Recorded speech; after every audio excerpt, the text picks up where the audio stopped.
Your Excellency, the First Lady of the great county of Kilifi, Madam Susanna Mungaro, Your Excellency, the Deputy Governor of the great county of Kilifi, Mama Flora Mbesa Chibule, members of the County Assembly present, dignitaries present, investors present, allow me to adopt the protocol that has been already established. Ladies and gentlemen, good afternoon. Assalamu alaikum.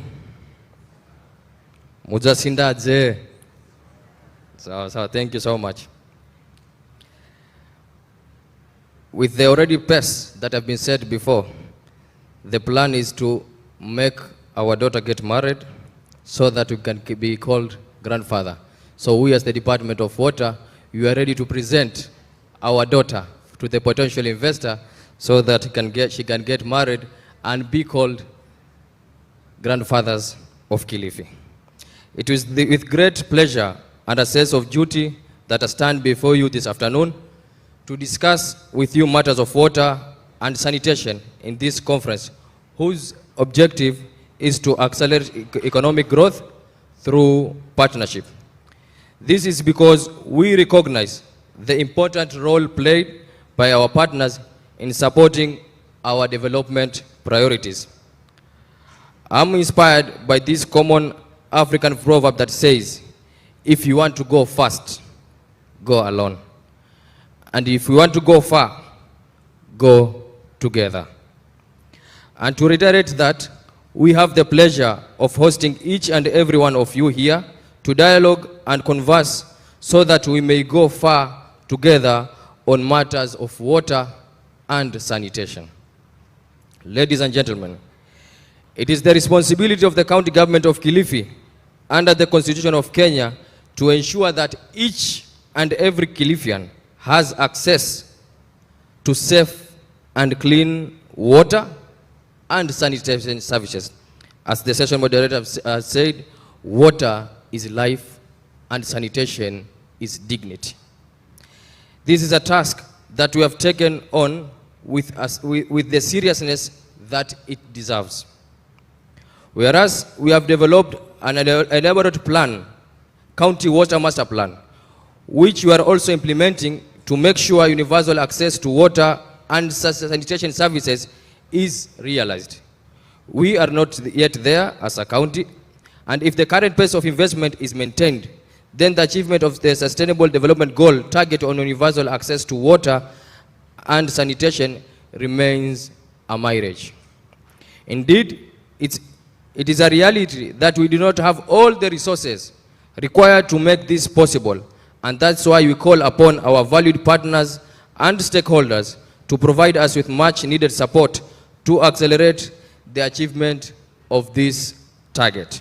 Ladies and gentlemen, currently we receive 65,000 cubic meters of water a day from Coast Water Works Development Agency through the two major sources, which is Baricho Water Works, which is in Langobaya, and Mzima Springs, which is coming from Taita Taveta, which the two systems are old system. This is augmented by a few boreholes. That is in Baricho Water Works. This water is then distributed to our customers through our two water service providers, which is Kilifi Mariakani Water and Sewerage Company and Malindi Water Sewerage Company, that's Kimawasco and Mawasco.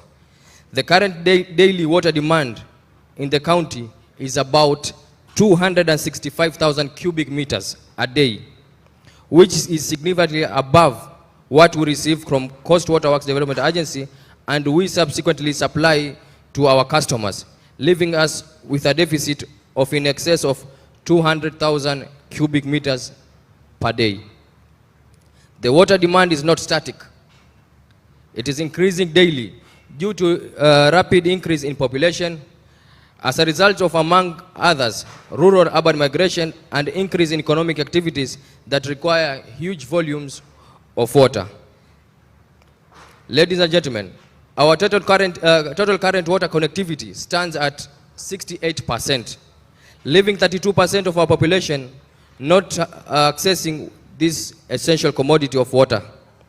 With the current shortage of supply, we have come up with adaptive rationing program to ensure that we share equitably what is available.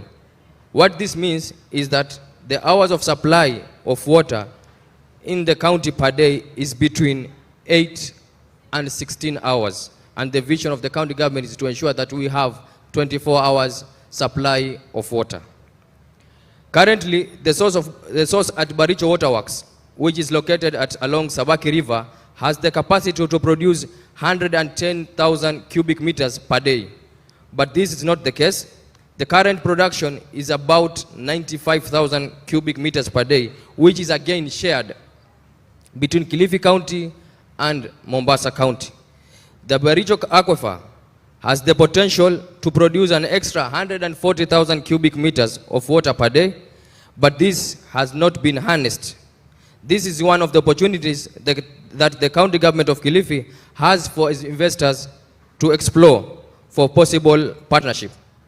The development of these sources will require drilling and equipping of boreholes, construction of water treatment works and transmission pipeline to balance the current water deficit and the future water demand. It is also worth noting that the transmission of this water is done through pumping using electricity from the grid, which is very much expensive. 50% of the revenue generated through our water companies goes to payment of electricity bills, which equates to a bill of about Kenya shilling 60 million per month. Additionally, fluctuations in power supplies are rampant, and this affects the water supply, which means that our customers have to contend with water rationing programs whenever there is no power supply for pumping purposes. This is another opportunity that the county government and its water service providers can explore in terms of working with alternative energy power producers such as solar to reduce the cost of pumping, but also increase reliability of power supply to guarantee our customers continuous water supply. It is important to note that due to the terrain of our land, water cannot flow by gravity, and so requires pumping to reach our customers at their doorsteps. We have 40 pumping stations across the county, which uses electricity as well, and some uses diesel to produce energy for pumping. So this is another opportunity for our investors to venture in engaging in solar power production so that we can reduce the production cost for both our water service providers and our customers. Ladies and gentlemen, in the country's water master plan, we have identified areas where we can explore partnership with private sector. These areas include construction of Rare Dam, construction of Sabaki 1 and Sabaki 2 dams along Sabaki River, construction of Nzovuni Dam and Kombeni Dam in Rabai. We are also open to partnership with the national government institutions such as Water Sector Trust Fund and commercial banks to benefit from blended finance to finance some of these gaps to enable us to accelerate achievement of universal coverage to water and sanitation services. Additionally, our two water service providers, that's Kilifi Mariakani and Malindi Water, are faced with operational efficiencies challenges such as high levels of non-revenue water, which currently stands at about 45%, which is adversely affecting their ability to provide services to customers, thereby undermining their sustainability. This is an area that presents an opportunity for partnership with private sectors, partners, to work with them to forge a sustainable solution.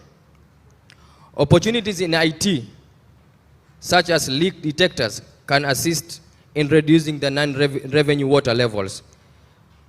We need to invest, or we need investors to come on board to invest in this sector of IT so that we can have real-time leakage of water detection so that we can curb the issue of non-revenue water. Ladies and gentlemen, the sanitation situation is still a challenge in the county government of Kilifi. In Kilifi County, we do not have a single sewer line. We have received support from the World Bank and national government under the Water Sanitation Development Project for 4 fecal sludge treatment facilities in Malindi, Watamu, Kilifi, and Mtwapa, whose construction is underway currently and is expected to be completed sometimes in the year 2026. We need resources for the containment of fecal sludge and transportation of this to these facilities. Ladies and gentlemen, as I conclude my remarks, allow me to extend my heartfelt gratitude to each one of you for finding time amidst your busy schedules to come and attend this important international investment conference, and to officially invite you to identify with Kilifi as the county of choice for investment on matters of water and sanitation as we converse today on possible solutions to our challenges. Let us identify implementable and actionable activities to take forward. I now take this singular opportunity to welcome each one of you to consider carefully and take advantage of these opportunities that are available in Kilifi County so that we may partner and move the great county of Kilifi forward. Thank you so much.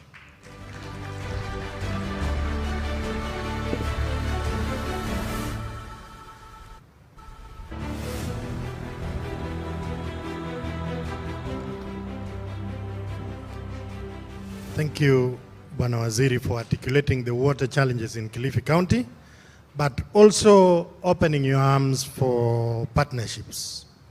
Listening to the Speaker of the Senate, it mentioned something very important, that you cannot be called Babu if you don't allow your daughter to be married. And that olive branch that already is extended by Waziri means that the county is ready to be called Babu.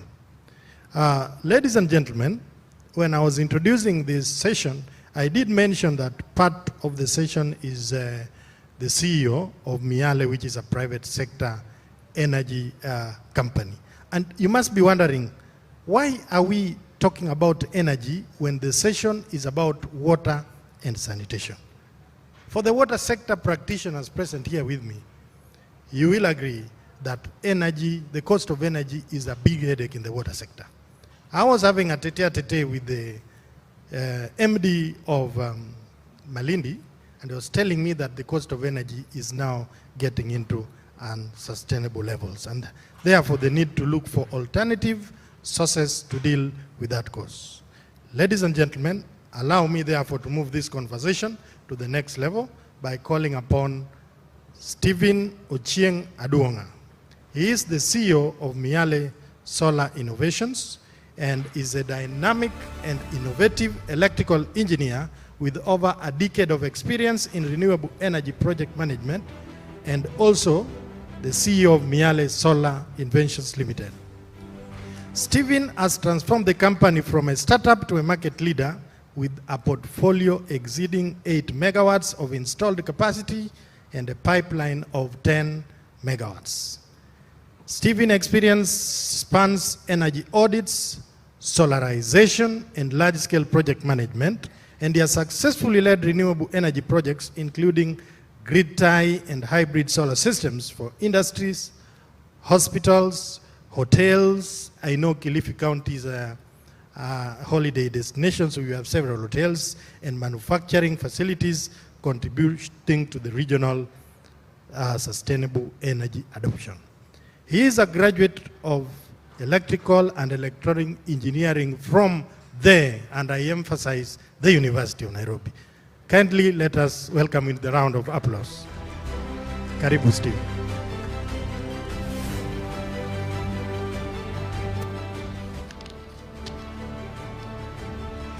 Thank you.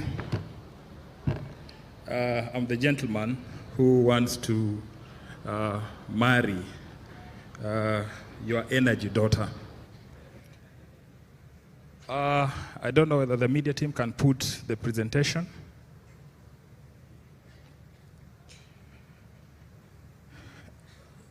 The governor, Kilifi County, all distinguished guests, fellow delegates, and all in attendance, good afternoon. I'm Jambo. Indeed, it's an honor to stand before you today at this special gathering focused on shaping sustainable future for Kilifi County.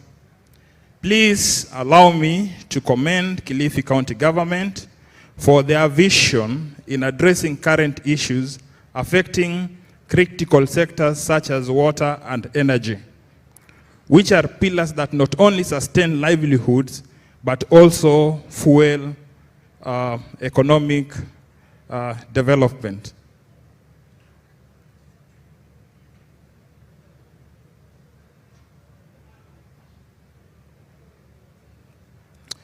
There is a strong rationale for Kilifi County to take lead generation in integration of solar pumps, as it's a region where the sunny season is longer than the rainy season. You can imagine, because Kilifi, like many parts of Kenya, is located closer to the equator, we experience 4 to 6 hours of peak sun hours throughout the year. Actually, is 6.4 hours of, averagely 6.4 hours of sunlight per day. So what are the opportunities within, what are the opportunities with solar energy in the water sector? So one is cost reduction. Solar water pumps can decrease energy cost by from 25% to 100%. We have first-hand experience with this impact, and when the Waziri was talking about one of the facilities, we have demonstrated experience with Naivasco in undertaking part of these solutions that we are showcasing. Two, solar systems also bring reliable water supply by ensuring steady daytime power supply, which mitigates disruption caused by grid outages or fuel shortages. Three, by switching to solar, you markedly impact on your carbon footprint. Four, solar systems are modular and scalable. So as you increase your capacity, we also scale it up. Ladies and gentlemen, let me present to you a case study that perfectly illustrates how solar energy revolutionizes an operational cost while creating long-term sustainability. This is the story of Naivasha Water Sanitation Company. Before we installed for them solar, they were consuming 5 million kilowatt hours, primarily from the national grid. We did install for them a 1.23 megawatt solar system. And the impact of that was that when they were purchasing the 5 million kilowatt hours, they were spending 125 million to the grid operator. We partnered with them, and we are supplying for them power, partial of their power at 13 shillings, which translates to 23 million. So let me demonstrate the impact. So today at Naivasco, the grid brings 64% of their energy cost, while our solar system brings 36% of their energy cost. Now, what has happened is that their annual energy cost has dropped from 125 million to 103 million. This is resulting to 21.6 million, which is averagely 20% reduction. The money that they pay us is going towards the asset acquisition. So you find that at the end of the 13 years that we work with them, then the energy cost, all factors constant, will drop to 80 million.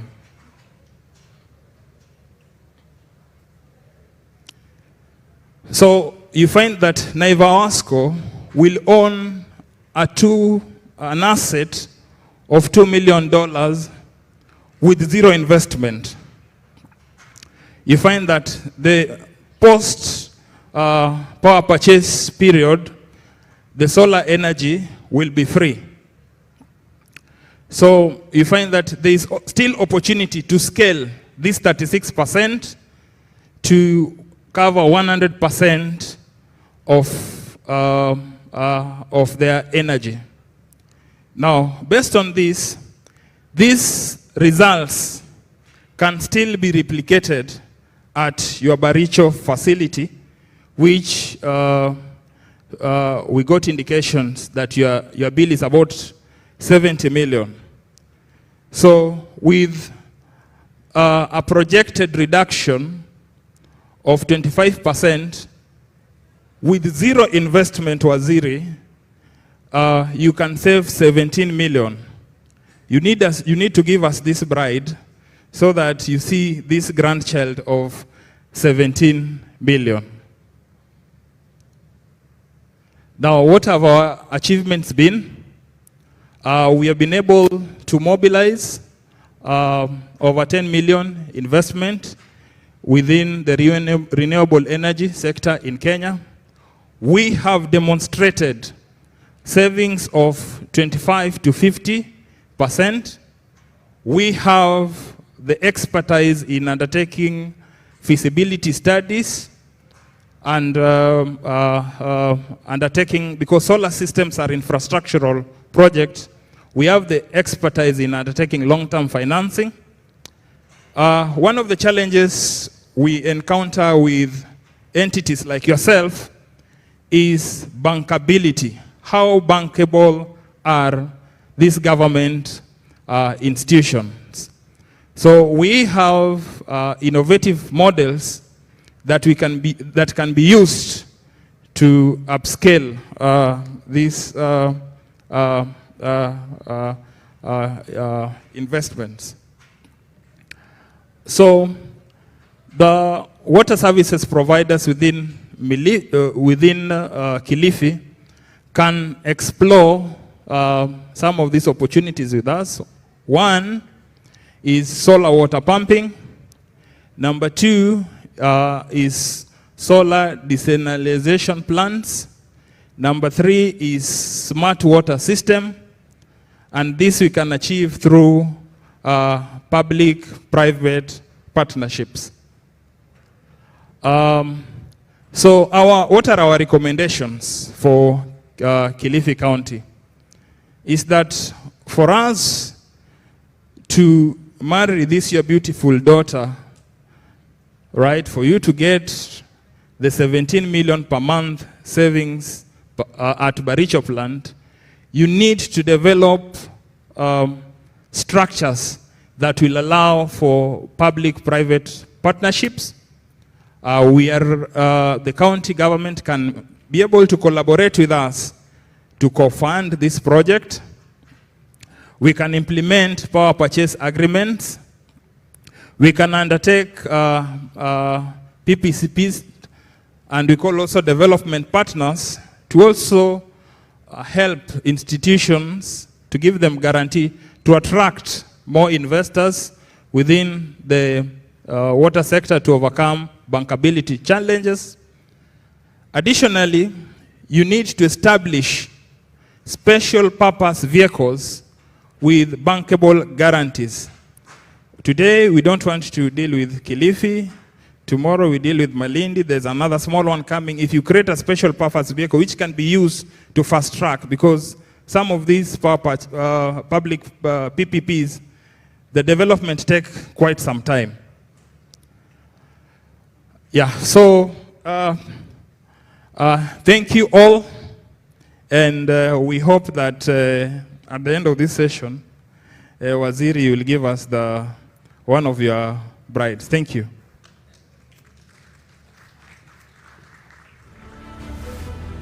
Thank you, Steve. Don't go away. Please secure a seat for yourself. While Steve was presenting, I was asking myself on behalf of the water service providers, where has he been all this time round? I see 17 million savings per month, and I'm just imagining if I was to extend connections through meters, how many meters would that afford? I'm also glad that he's already extended an invitation to the WSPs to consider replicating what they are doing in Naivasha. Gentlemen, allow us to transition to the next session, which will be a quick panel discussion, and I would like to call the following to join Steve up front. Moses Chirono, please move up front. Moses Chirono comes from the PP unit of the National Treasury. Stephen Ochieng is already seated. Martin Kariuki, who is the General Manager, Vipingo Development. And then Felix Wanje, who is the Managing Director of Malindi Water and Sanitation Company. And lastly, our Senior Engineer, Muigai. Where are you, Engineer? Join my panelists. So I'll move closer to them so that we start the conversation.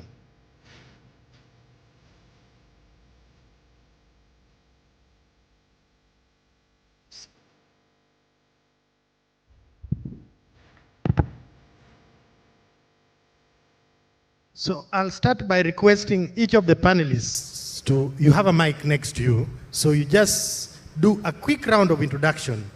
Tell us who you are and the organization that you work with in 1 minute. So I'll start with the farthest. Moses, please, carry on. Good afternoon, everyone.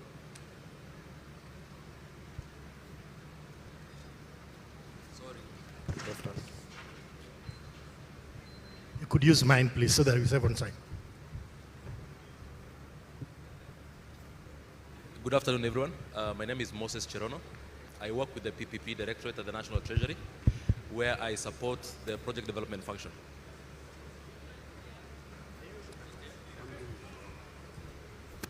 Good afternoon once more. It's better now, right? My name is Moses Chirono. I work with the PPP Directorate at the National Treasury, where I support the project development function. So basically supporting contracting authorities. Thank you, Moses. Next. Good afternoon again. My name is Stephen Ochenga Duoga. I'm the Chief Executive Officer for Miale Solar. Thank you, Steve. Next. Good afternoon, everyone. My name is Andrew Muigai. I'm Managing Partner of Utility Partners 1 LLP. And we are a local project developer. Specifically, we are exploring one of the projects that Waziri said called Sabaki to do a water project on a PPP framework with the counties of Kilifi and Mombasa.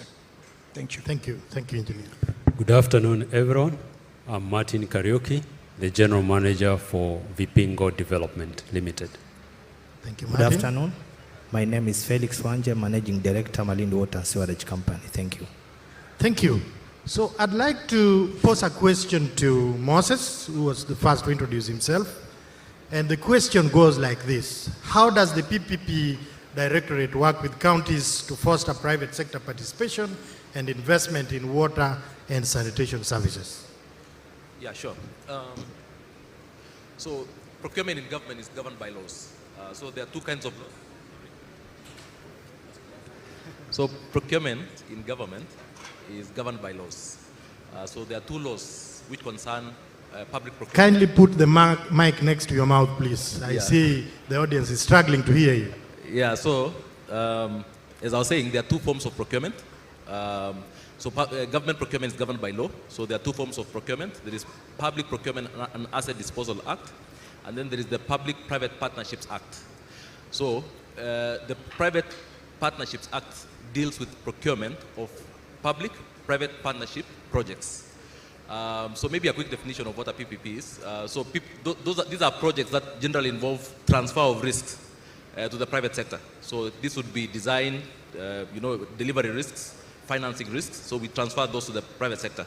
So that would be by a quick definition. So in terms of how we support PPPs, the PPP Directorate is an institution established under the PPP Act of 2021. So our role is to oversee the procurement of PPP projects under the Act. So how do we do this? We advise contracting authorities in the procurement. So our clients are contracting authorities, that is agencies of government. Now the clients of the contracting authorities are the private sector. So we support contracting authorities to engage with the private sector in originating and executing projects. So what are some of the ways that we do this? We support contracting authorities in selecting suitable projects that could be implemented as PPPs.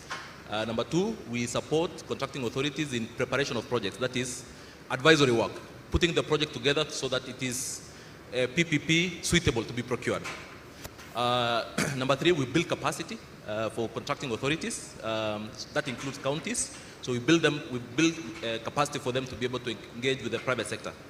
We also support them in the procurement process and up to negotiations, that is negotiating contracts between the public and the private, that's between the contracting authority and the private party. So in a nutshell, that is how we support countries to execute PPP projects. Thank you, Moses. Before you pass over the mic, something has just crossed over my mind. You know, when you're working with these entities that you just mentioned, there are some challenges that you may be encountering while working in the private sector. So what are some of these challenges, and what strategies are implemented to ensure that the PPP unit effectively addresses these challenges in a timely manner? Sure. So one of the biggest challenges that we see is poor project preparation. So there are two forms of procurement. So there are those projects that are originated by the private sector themselves, and then there are those projects that are, originated by government and put to the private sector to bid. Now, even for those projects that the private sector initiate on themselves, you see a lot of poor project preparation. That is, not having thought through all the risks that could emanate in a project and be able to, and find strategies of mitigating them. So that maybe to help you understand this better, as a private party, you need to think about how government will perceive risks that will arise out of a project. For example, on the part of government, we try to safeguard a lot against liabilities that may arise out of a project. So as a private proponent, you need to have thought before, when you are presenting a project, about all the myriad of risks that could arise, that could affect the liability to government on the project, and provide measures in how to mitigate them. Other challenges that I see is perhaps is things to do with perception of risks, especially among international players. I believe our macroeconomic environment generally is very stable. Our political risk profile is low, but we still see significant perception of risk, especially among international partners. So one of the ways we are trying to mitigate this is try as much as possible to maintain an open and transparent process. Try to provide information, be proactive in terms of providing information to the private sector so that they understand the process and they are willing to participate in the process. Thank you, Moses. Maybe I can mention one last thing. One of the things that could really help the PPP process is if we could get participation, especially among local financiers. Our pension funds have a lot of money, which are not deployed into this kind of infrastructure projects. So one of the things that we are trying to push for is to see ways in which we can mobilize our private, especially pension funds, to come into this space and be able to finance projects. It will help a lot in terms of mobilizing capital that can go into projects. Thank you, Moses, for articulating some of the challenges. The next question goes to Steve, who is the CEO of Miale. And when he did present about what he's doing in Naivasha and also opening the olive branch to contract with other utilities, it was my wild guess that most likely you have a contract with the Naivasha Water. And we normally say the devil is in the details. So what contract terms could enhance the effectiveness of a public-private partnership for a private sector partner like you? And should payment be fixed, variable, or a combination of both? Over to you, Steve. Yes, thank you. One of the uncertainties that are there is that no one knows how the energy prices are going to be in the next 20 years or so, because solar systems have a lifespan of up to 40 years. We're getting into agreements of up to 20 years. No one knows. Now, if we have fixed terms, of course, it builds investor confidence. However, what happens where the cost now, if the energy cost comes down, then it's to the disadvantage of the off-taker. So one of the things that works best is that a hybrid of both can work, so that it builds much confidence. It protects the investor, but also ensures that it also takes care of the economic factors over the long tenors. So a combination of both that ensures value proposition for both entities. Yeah. Thank you. Thank you. Let's recognize the presence of the governor. He's just joined in. Karibu, Governor. Just to bring you up to speed, this is the panel that is discussing water issues. And so just be with us as you follow through the discussion. And now take this opportunity to request you to continue. Are you done, Steve? Yes. Okay. The next question to Steve is, sometimes when private sector partners are dealing with counties, they are fearful. Okay? So what are some of the risks that are expected while engaging with the county governments or water service providers in a PPP? And how are you able to mitigate some of these risks while dealing with the Naiva Wasco? Yeah, so there are a number of challenges. The first one is the legal framework. As he rightfully says, there are two acts that guides. And you find within those two acts, there are gaps, right? So you find that how to align those is for the county governments to align so that they don't expose the investors, to align with the act, or to get a soft spot for an act that is able to accelerate some of these things. Number two is there's a financial risk. We are putting money into some of these projects. The investors need their money back. So you find that one of the things that we are pushing for counties is for them to have escrows, so that we are certain we are helping you to save costs, but also we want certainties in terms of how we are going to get our money back. So there's a financial risk, but that can be mitigated through having frameworks with escrows. Number three, there's operation risk. That whatever infrastructure we are energizing, is it going to operate for the next 20 years? Is it sound enough to operate for the next 20 years or 30 years? So how then we push for this is we try to push for turnkey solutions. We look for, we can push for a blend, not only energization, but looking also at the pumps that are running these facilities. Are they efficient? Are the lines efficient? How were these infrastructure built? So yes, there's operational risk, but this can also be mitigated by having turnkey solution that does not only incorporate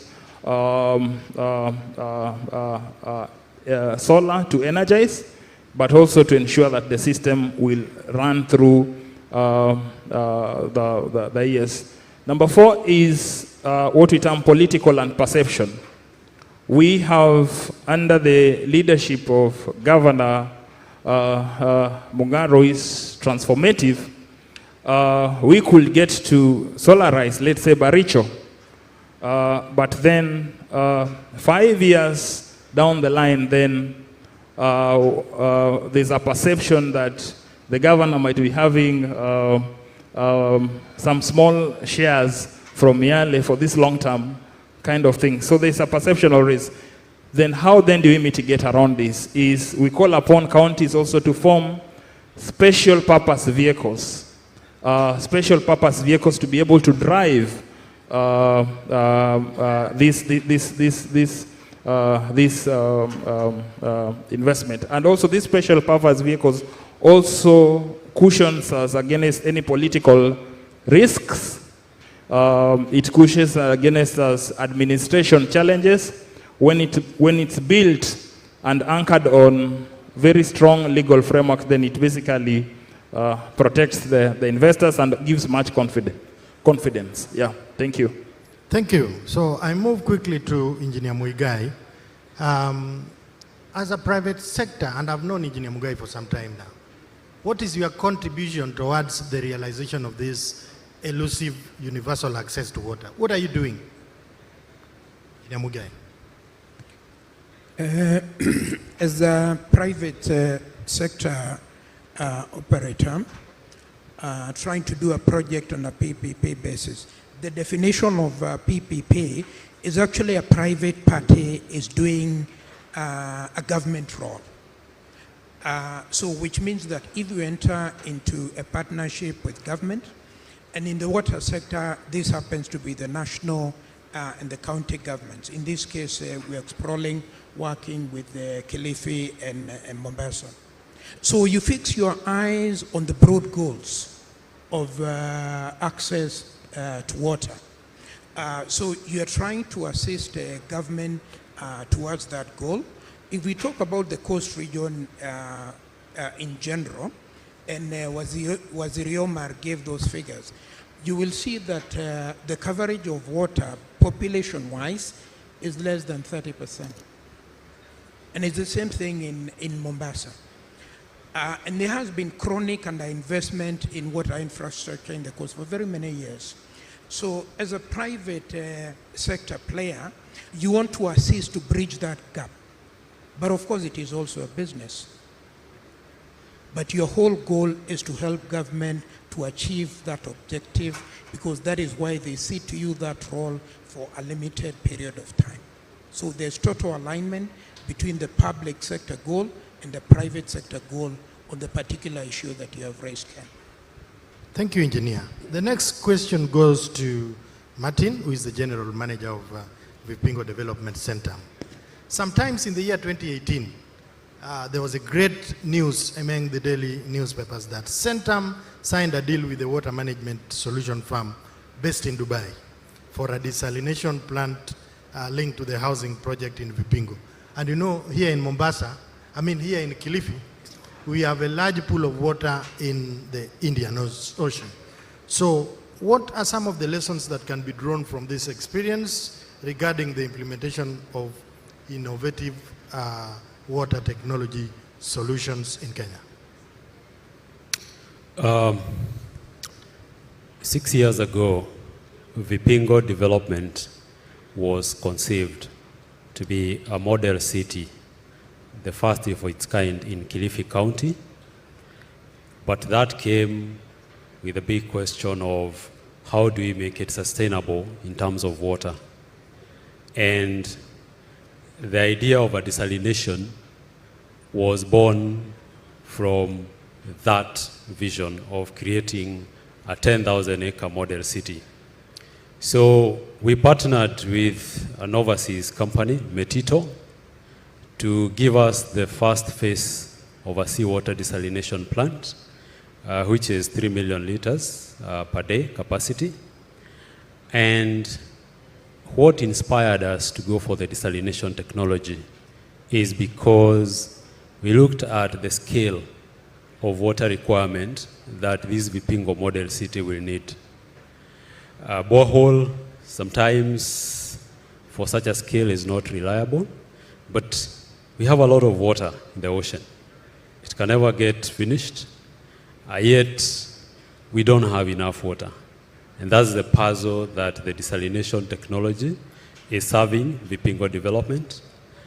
One of the unique things that desalination technology is giving us as the developer is you can vary the quality of water you need. For example, if we get an investor who is looking at manufacturing vaccines, for example, which requires a bit higher quality of water compared to the normal industry, desalination technology, you can configure it to give you that kind of output. So for us, the desalination plant was the first infrastructure project we did at Vipingo Model City because we saw it as an enabler to help us actualize the various projects that we have in the master plan. That is the residential, commercial, and industrial.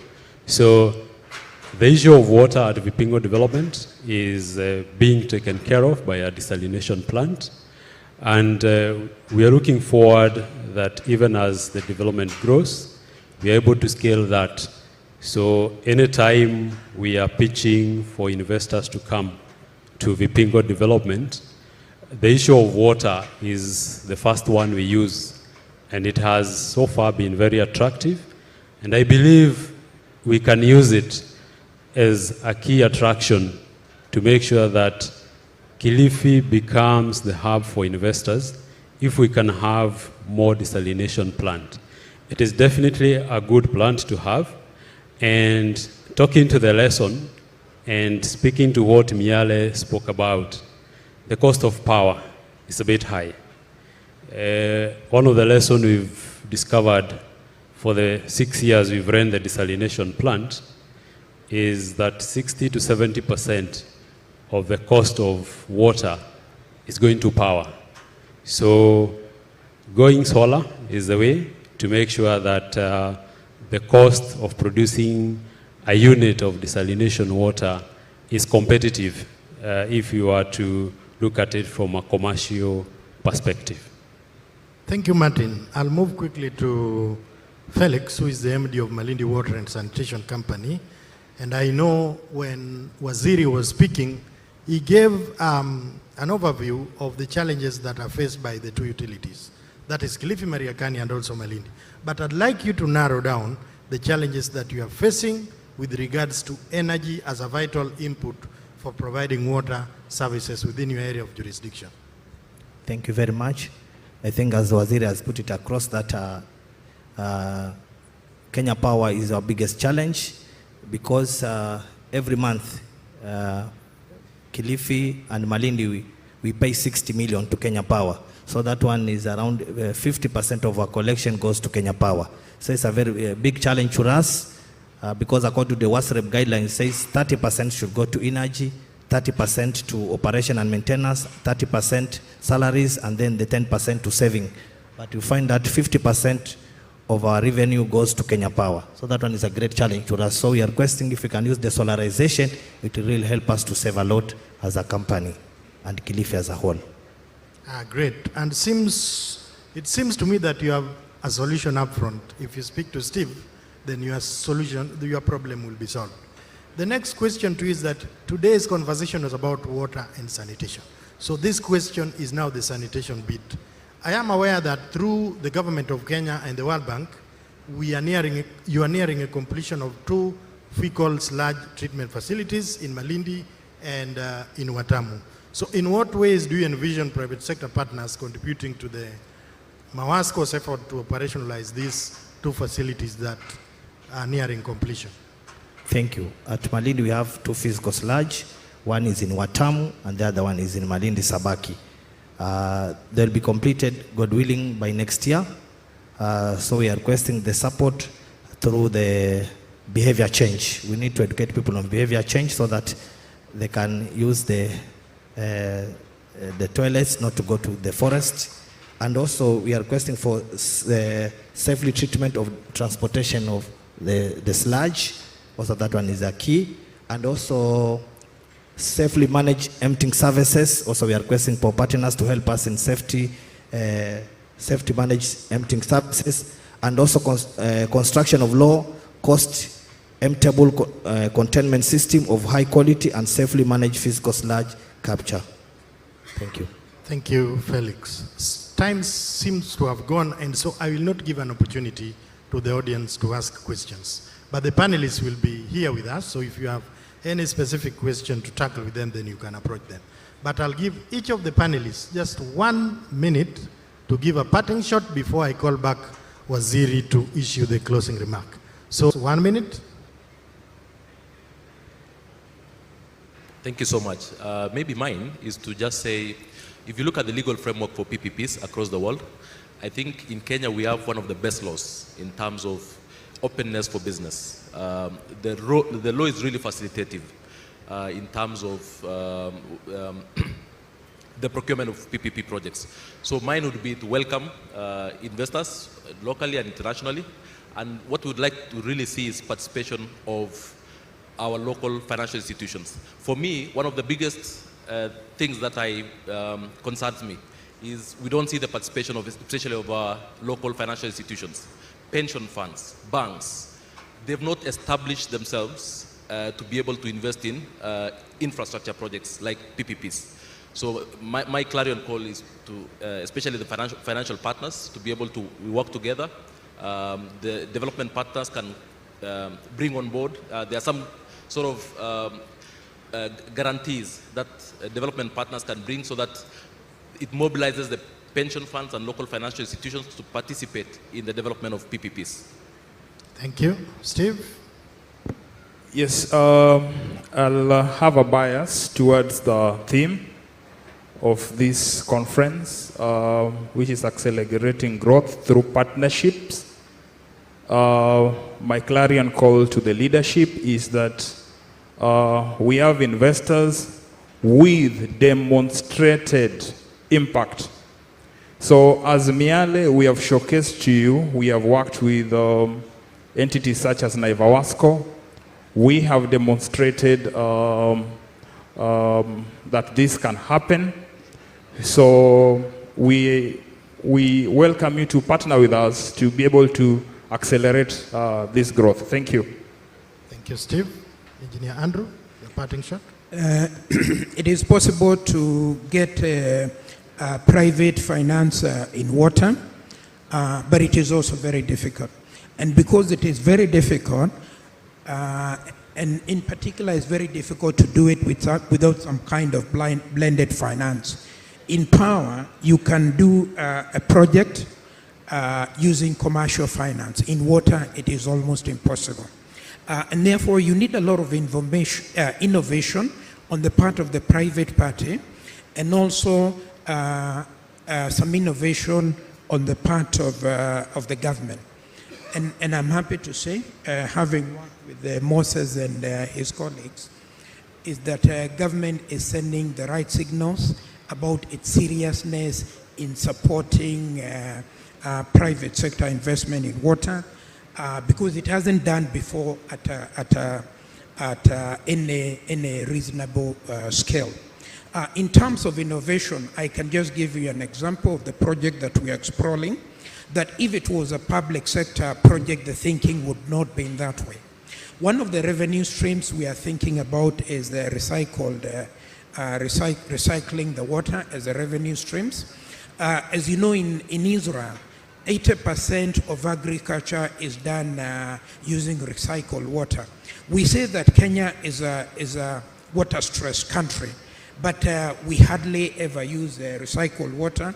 The public sector, which has been very active in this, in that space, hasn't explored. So broadly, that's what I can say again. Thank you, Engineer. Martin, your parting shot. If you look at the world and the topic of water, you realize that estimated 300 million people use desalinated water every day.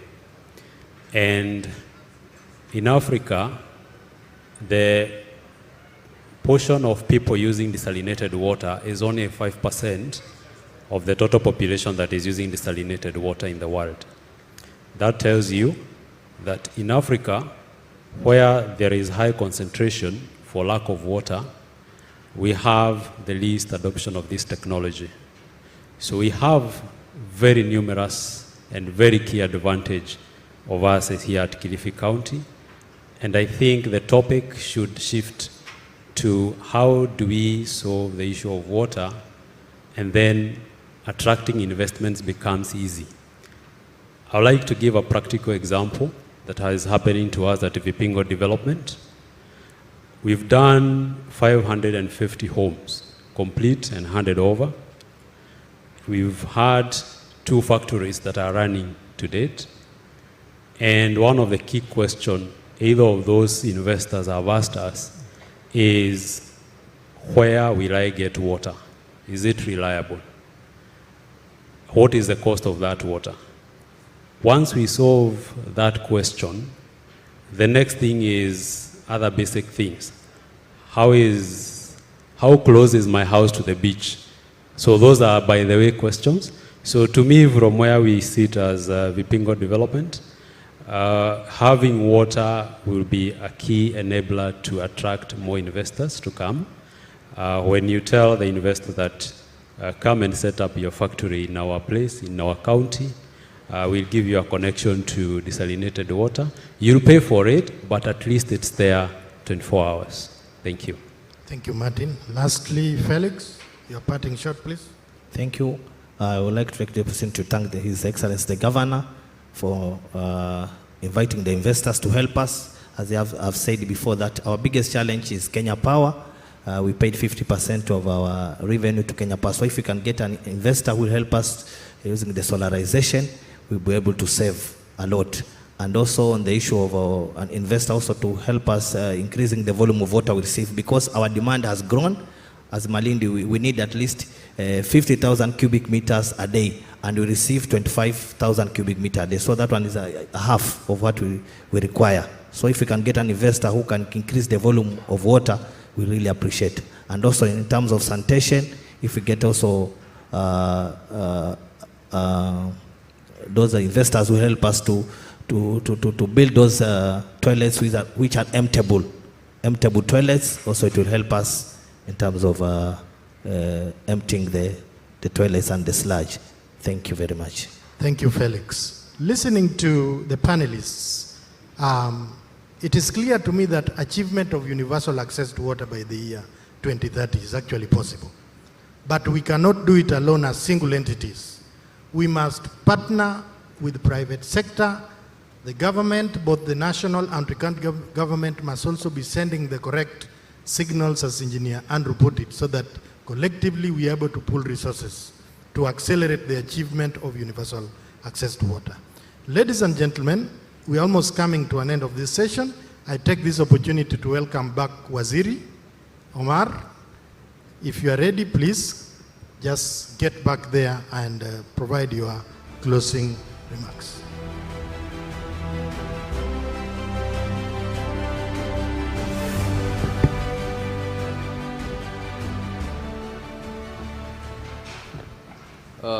Thank you so much, Mr. Ken, the session moderator, panelists who are here, the dignitaries that are present here. Mine is to just thank you for being part of this water session, and our humble request as county government, let's partner, let's work together to provide the solution to the water challenges and water issues that are there and we're facing as county government of Kilifi.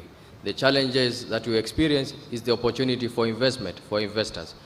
Our governor who is here has shown us that we as a county government, we can offer all what it takes, including political goodwill, to support investment. We have got the assurance from His Excellency the President on the support on matters of partnership. So to the partners and the investors in this room, we call upon each and every one of you to come on board and work together with the county government of Kilifi and invest in matters of water and matters of sanitation. As well, as a department, we have developed the County Water Master Plan, which we are ready to share with you at any given time so that we can see on where we can join hands and work together to transform the great county of Kilifi. Thank you so much. Thank you so much. Thank you. Let's appreciate him with a round of applause. Thank you, everyone. We have come to the end of this session, and thank you for listening to us. Thank you.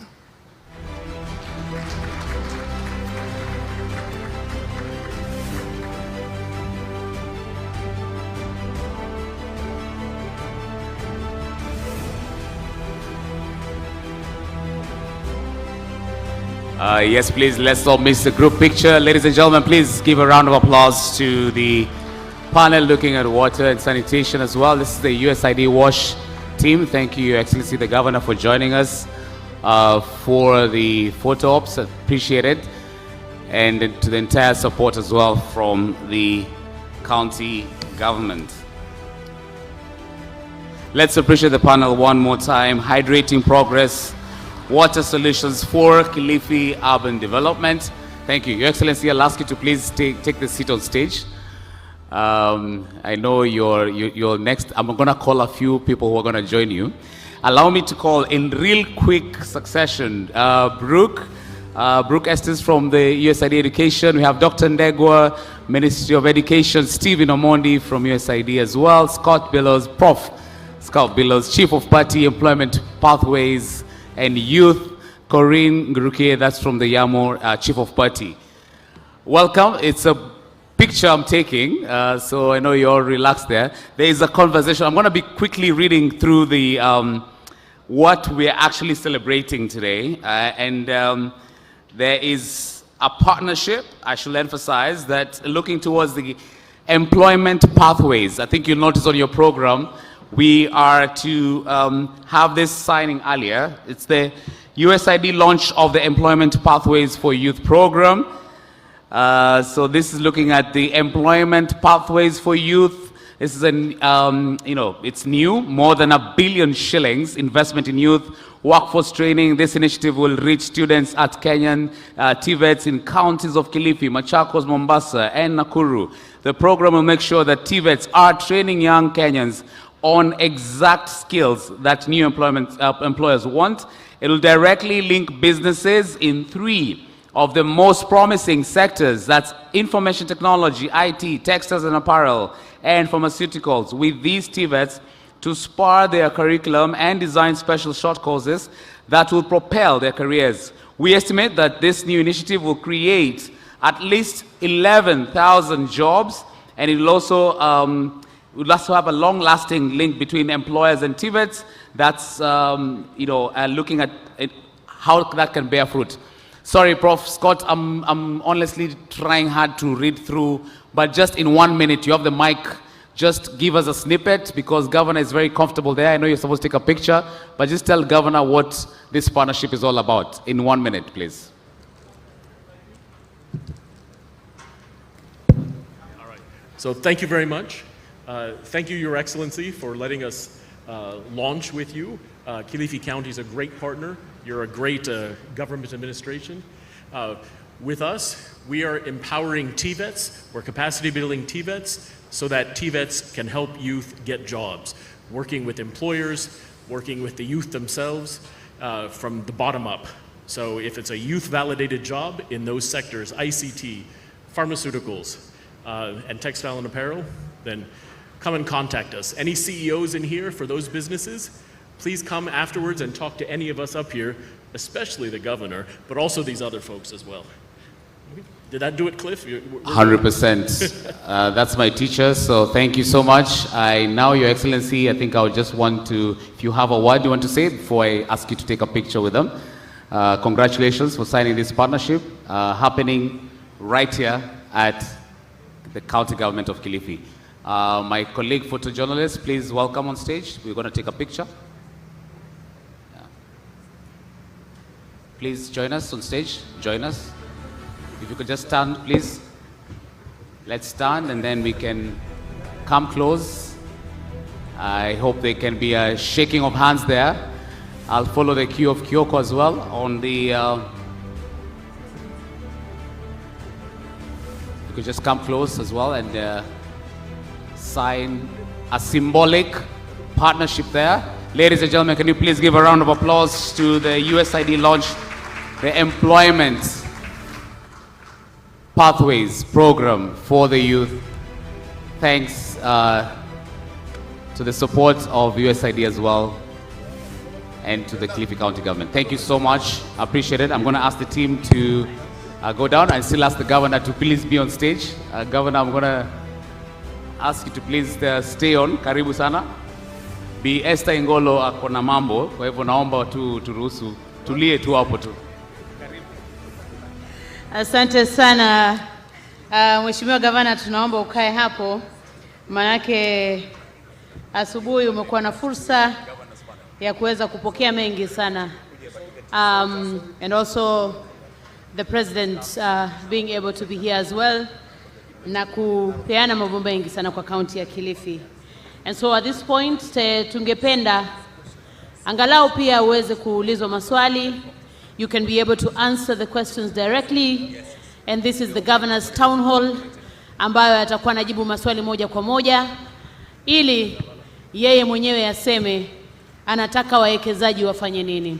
I think this is a beautiful opportunity. Thank you very much all for being here and being able to be part of this conference. So at this point, kabla Governor aweze kuulizwa maswali, ningependa kumuita moderator wa his session. Her name is Doris Olutende. Doris is a public-private dialogue manager, Kenya Private Sector Alliance, maarufu kama KEPSA. She brings with her an experience of about 15 years in private sector development in the country, na pia na footprints within the continent. She is also served in multinationals such as the International Finance Corporation, as well as government agencies, the county, and many county governments as well. Karibu sana, my sister Doris Olutende. Over to you now to moderate this session. Your Excellency, kaa tayari kwa maswali. Thank you very much.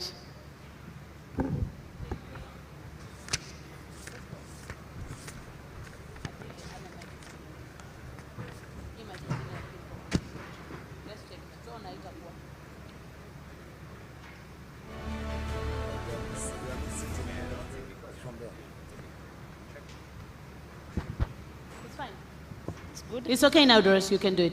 Great. Good afternoon.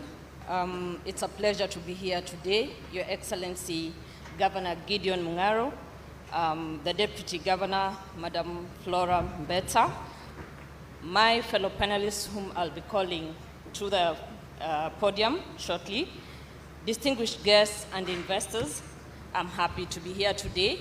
I am standing in for our CEO, Madam Carol Kariuki, who had joined us, but unfortunately she's unwell. She had to leave, but she sent her regards. We've all gathered here today purely because we want to discuss matters investment in Kilifi County. As you've heard, I am the lead public-private dialogue, and this is at the Kenya Private Sector Alliance, which is basically the apex body of the private sector. We worry about how do businesses fare around any jurisdiction that they are operating in. Are the regulatory framework, the legal framework policies supportive? Are they feeling like they have an access to the leadership? And so for us, it is a great opportunity to be able to explore further how we're going to work with the county government of Kilifi, who have been great partners even prior to today. We've had the chance today of witnessing several MOUs being signed. We've had the opportunity of listening to our leadership make commitments that are supposed to go towards accelerating investments in Kilifi County. So this great opportunity that I am honored to moderate is going to give some very, very critical personnel an opportunity to speak on behalf of the private sector, addressing the governor with questions, and the governor is going to respond to those questions for all of us to hear a little bit more of the commitments from him. So I take this opportunity to invite our first town hall panelist, Dr. Stanley Chai, who is the Secretary in the Shipping and Logistics, Ocean and Blue Economy Executive of the Executive Office of the President. Please take the floor. I also wish to invite Dr. Sam Denya, who is the founder of the Nairobi Women's Hospital. Karibu sana.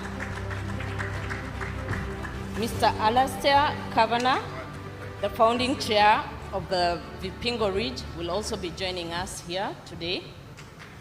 Karibu. We have Mr. James Ritha, the chairman of Vipingo Real Estate. Karibu.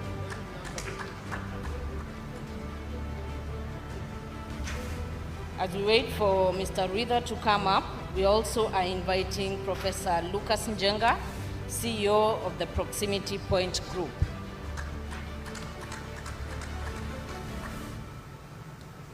Kindly give us an indication if all our panelists are in the room. And finally, but not least, we invite Mr. John Kashangaki, the team leader of the SWED program, to join us up here.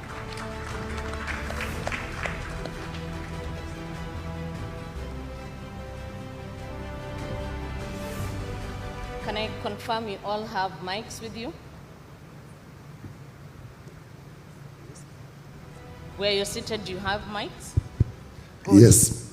Great. Okay. So the panelist who is going to open for us the floor with the questions being directed to the governor, His Excellency the Governor, is Dr. Stanley Chai. We invite you to ask your first question to the governor.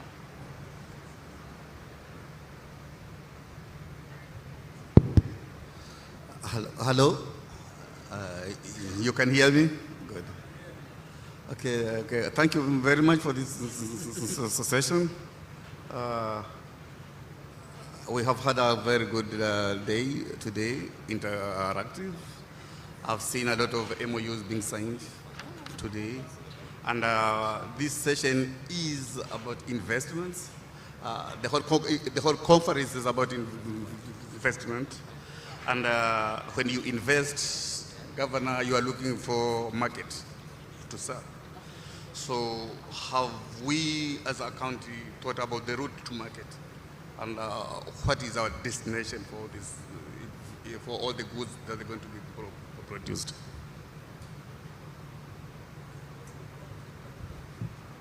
That's one question. You've heard about that?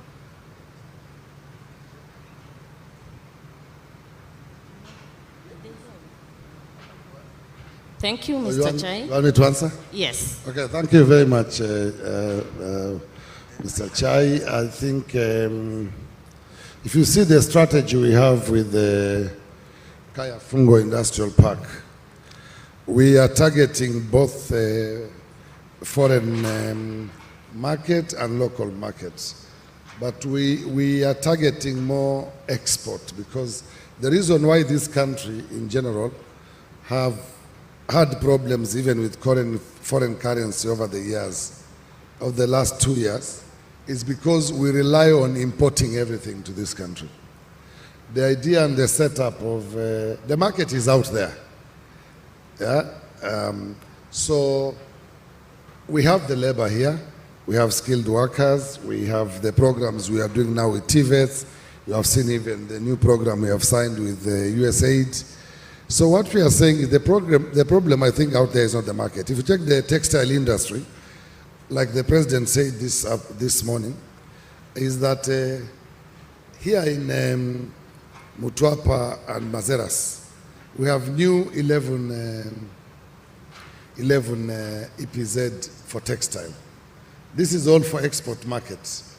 The only time those people looked for a market here was during COVID. Yeah, when they had to sell a few items here. So the market is there, and that's why with the new industrial park, some of the investors will be looking into, of course, local market, but mostly export market, which is more important for us for foreign exchange earner, which will reduce the burden of our weak shilling sometimes because of relying on a lot of imports. Thank you, Excellency. And as I said, KEPSA is all about dialogue. We just want Mr. Chai to kindly expound a bit more, because answers are not only supposed to come from the government, right? Yeah, so, yes. Okay, thank you, Governor, for that. And it's good to know that one of the key markets you are targeting on is the export market, and especially for apparel. This market, the biggest of this market is either in USA or in Europe. We know this market is seasonal. It is either winter, spring, and all that. So the route to market, that's why I asked you the first question, the route to market. Is there any plans in Kilifi County, for example, of controlling that chain, like having a port, so that you're able to export from there? Because time is of essence when you want to reach that market. As Ava said, it is seasonal, it is only 90 days. So you don't want to waste the time going too far. You want to produce and to go straight over here. Is there any plans maybe in Kilifi County? Yes, we have a plan, and you heard the president is supporting this plan. Our plan is to build a port at Takaungu so that we can have direct export from Kilifi to cut even Mombasa airport, so that we do both the blue economy dealing with fishing. You have seen already with places like Lake Gas, they want to build the gas terminal and petroleum. And that's the area where we are targeting to build the market. So if there's any investor, and we have been speaking with some, we have also signed MOUs with some of them. The government, national government is aware on how to facilitate, to fast track the construction of a port.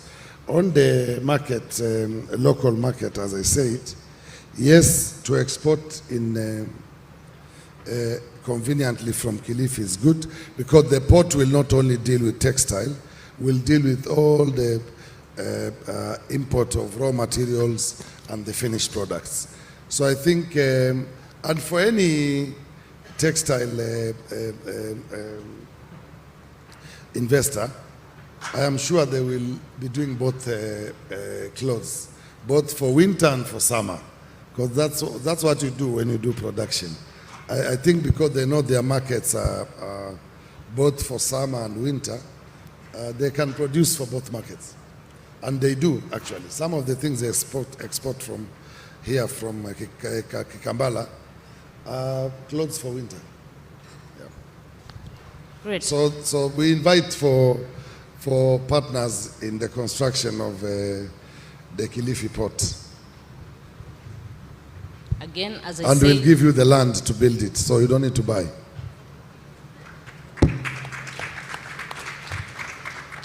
Thank you, Governor. As I said, it's all about investments, and the Governor is here today to just bring us all in the mix. What is there to offer? What is Kilifi offering? And what are the incentives available? So I'm hoping that we all have a paper and pen, and when we leave here, we'll have a whole list of them. What are the opportunities? I then wish to invite Dr. Sam Denya to kindly ask the next question. Allow me, Dr. Ri, to request you to give some background before you pose your question. Thank you. Thank you for the invitation to this wonderful conference, and congratulations, Governor, Your Excellency, and your deputy and the team. My name is Dr. Sam Thenya. I'm the founder and group CEO, Nairobi Women's Hospital Group. I'm actually the sole shareholder at Nairobi Women's Hospital Group. I have 8 hospitals, and we have a medical training college that trains 2,000 nurses. We also have a center called the Gender Violence Recovery Center. We've partnered in the recent past with the Kilifi County government, putting up a GBV center at the hospital, and recently the governor helped us put up a shelter with the county government, working together with your team. Let me also disclose that I'm also a resident of Kilifi for the last 16 years. So Kilifi is home. So when I'm here, I'm actually at home. But as we speak matters investment, Governor, I'm a major investor in this country, and we do have challenges when we are investing. And I think those challenges are known countrywide.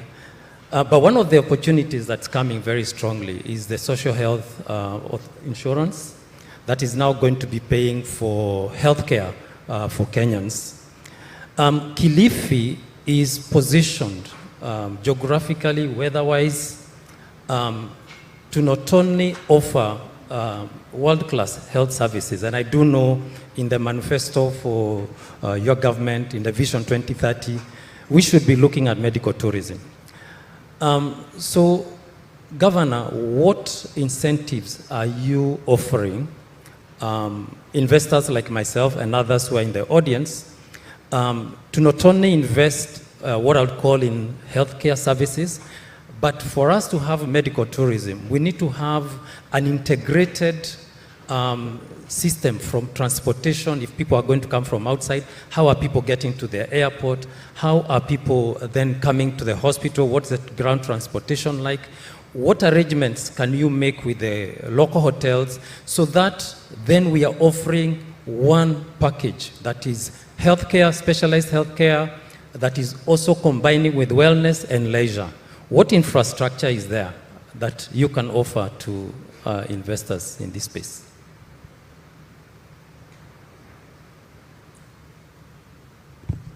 Thank you, Dr. Ari. I think on the medical tourism, we have different fronts.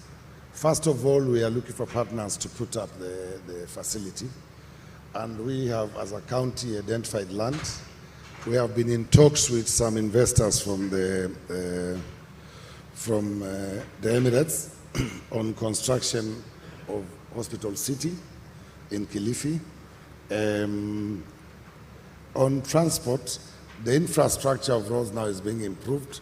But as I've heard from my speech today, we are really pushing, and we have already found partners from the Italian government, through Italian government, to expand the Malindi Airport runway so that we are able to attract more flights directly from Europe.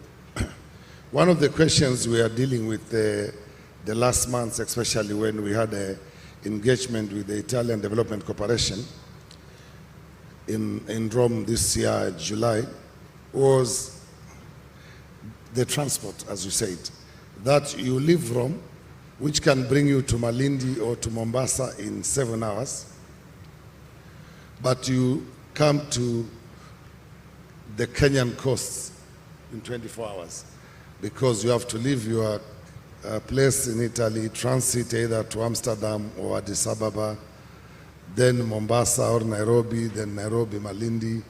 And this is what we are trying to work on the transport system.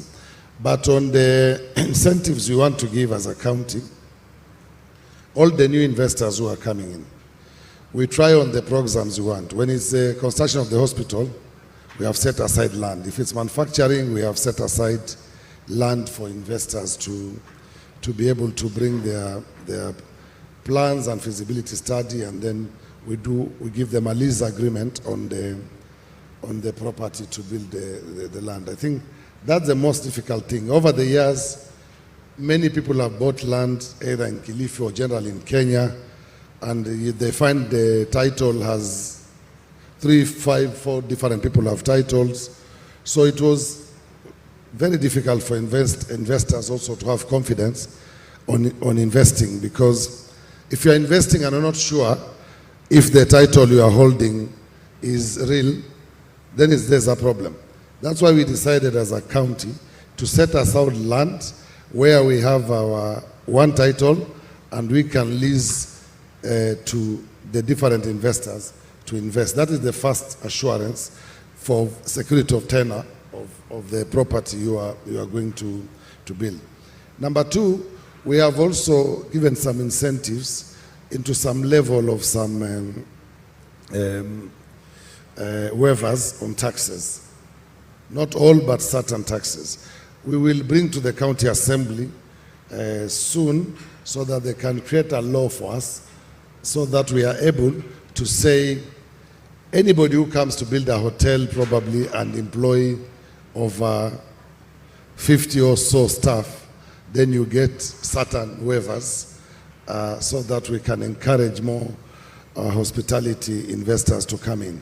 Because as we go to medical tourism, then the well-being, as you said, is you need to have good hotels, good classified hotels, not just a hotel room, because some people will have to stay probably for months while they are waiting for their patients to recover. Asante Daktari, that's what I can say for now. Thank you very much. Daktari, does that answer you? Can I just follow up if you allow me? So thank you, Your Excellency. Kilifi, let me go to your level 5 hospital, for example. And as I said, the disclaimer is that I've been here for a while. So that facility was built and it took a long time to get operational. I learned now that it's doing on well, but we still have idle capacity. Is there room for public-private partnership, even with the existing infrastructure? For us, for an investor like myself to plug in into what is already existing, to take Kilifi to the next level, even as we plan and build new facilities, so that the results from this conference become immediate, whereby we create packages already, where partnering with some of the hotels, the tour operators who are here, something that the Kilifi County government can take an initiative on, and we operationalize in the next month. I know you are a man of action. The last time we spoke, you said, let's do it tomorrow, and it was done. So can I challenge you on the stage if we can do something like that? Yes, Daktari. Maybe for information for everybody who is here and is willing to invest, the next month, beginning of January, we will be putting an advert for a PPP program for our existing hospitals. We want to build a private wing in Malindi Hospital. We want to build a private wing in Mariakani. We want to build a private wing in Marafa. We want to build a private wing in St. Luke's, so that you can come in, build these 10, 20 rooms. You can put even machinery separate from the rest, and then we'll do a contract with the county government of either 50-50 monthly or 30-70 till you recover all the money which we'll have put on the private wing or the equipment. I think you need to clap for the governor one more time. Thank you. And he's been called a man of action, so we are looking, Your Excellency. The next question goes to, the next opportunity goes to Mr. Kavanagh. Kindly take the opportunity. Hello. A question from myself. Maybe I want to ask the panelists and the investors who are seated with me here, what do you want me to do to make your life easy to invest in Kilifi?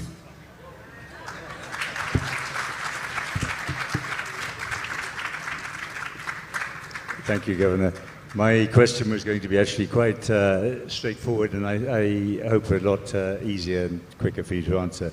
As you know, apart from developing Africa's only PGA golf course here, we have also, over the last 5 years, created a wildlife sanctuary in conjunction with KWS. We have about 11 species of animal here, and we're hoping to develop that as time goes on. And so my question to you is, what initiatives does your administration have in place at the moment to promote ecotourism, and how will those initiatives fit with your wider master plan for tourism in the county generally? Thank you. You were talking of ecotourism. Your question was about... Really about ecotourism and what the government has, what strategies, if any, are in place to promote ecotourism in the county. Yeah, I think through the Department of Water, Forestry, and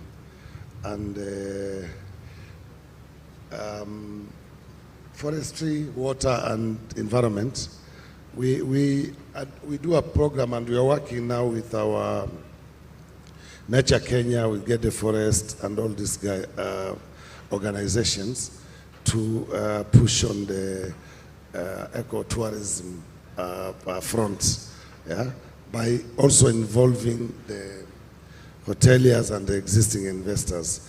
You will see some of the areas also when you go. Our beaches, for example, yeah, everybody just throws everything on the beach. Carrying a bottle of water, when he finishes, you just throw on the beach. But don't forget, all these beaches we have people who own hotels along those beaches.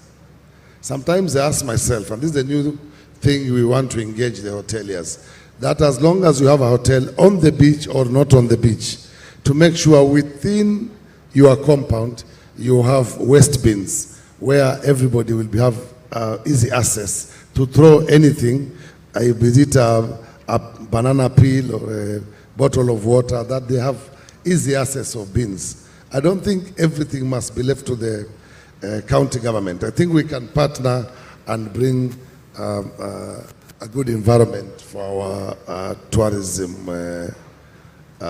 setup.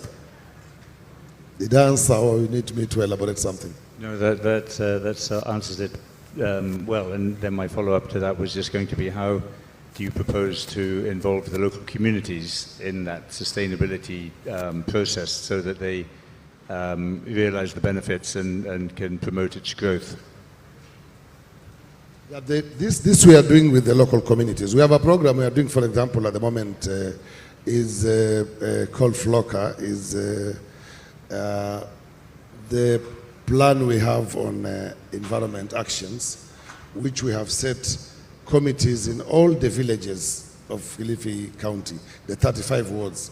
We have 9 environmental committees to be able to address also environmental issues as a county, to bring the community on board. Because if we do it only with the investors and hoteliers, then the results will not be quick. Thank you.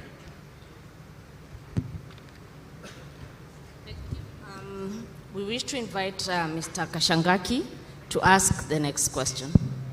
Thank you, Your Excellency, and first to congratulate you and your team for a fantastic conference so far. It's been great. Yeah, I lead a program called the Sustainable Urban Economic Development Program, funded by the British High Commission.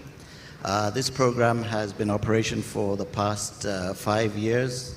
We operate in 10 counties across Kenya, and Kilifi is one of the counties that we've been working in. Our approach has been to work through fast-growing municipalities.